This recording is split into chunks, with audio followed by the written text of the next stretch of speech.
Hi, I'm Kim from KMA Accountancy. I often get asked by clients about needing to get more sales, and this forms a discussion about whether we should increase prices or discount prices. And to be honest, most clients' prospects, that's what they think, they need to discount prices. Now, let's look at that in more detail because it is an interesting topic. And I'll be honest, it's not something that I'm particularly really fond of, but it does have its place. But word of warning, you do need to know your numbers. Clearly, discounting, reducing your prices, you do need to be very careful with this. Firstly, my first bit of advice to you would be to make sure you really understand the numbers of your business. So, where you are currently, what your gross profit is, your net profit, and what the costs are associated with turning out your service or product. I do worry with discounting because very often when you're slashing prices, it's a race to the bottom, which unless if you've got no brand, then it really isn't great for your business because it's quite hard then to get your prices back up again. So if you don't have any USPs, unique selling points, it's really difficult for you to differentiate. And if you're not careful, you get compared to, the next business like yours. For example, accountancy. Unless you've got something that sets you apart, then people will compare you on price because they've got nothing else to compare you on. So if you want to start discounting your prices, then yes, in essence, of course, you'll get more business and increase your turnover, but turnover is vanity. Cash flow is sanity and profit.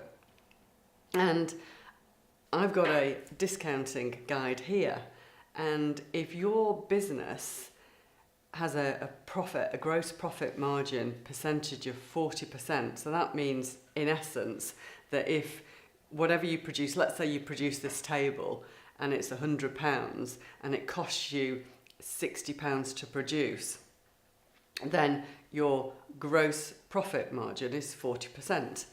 So if you then reduce and discount your price down by just 10%, that means you've got to get 33% more sales just to stand still. Now, clearly, that's not necessarily great. I mean, if you suddenly need to get rid of a lot of old stock that's going to be obsolete, that's fine.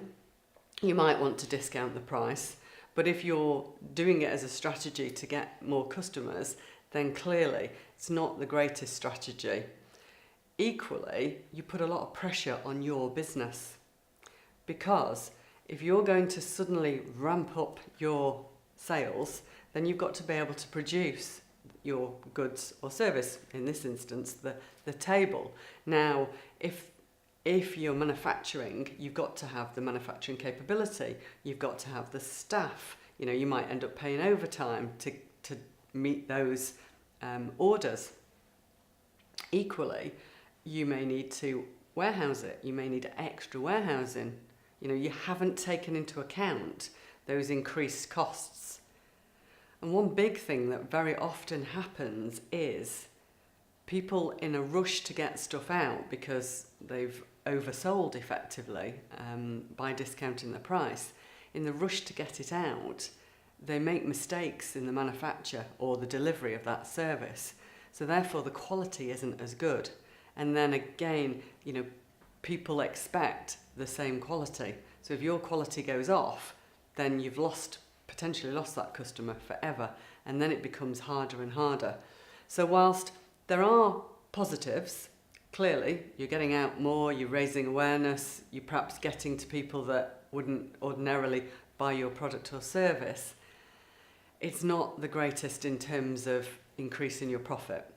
There are other ways of doing that, and I'll cover that off at some other point. So that's it about discounting. Hopefully that's been helpful to you. If you'd like a copy of the discounting guide, then just get in touch and we'll get one across to you.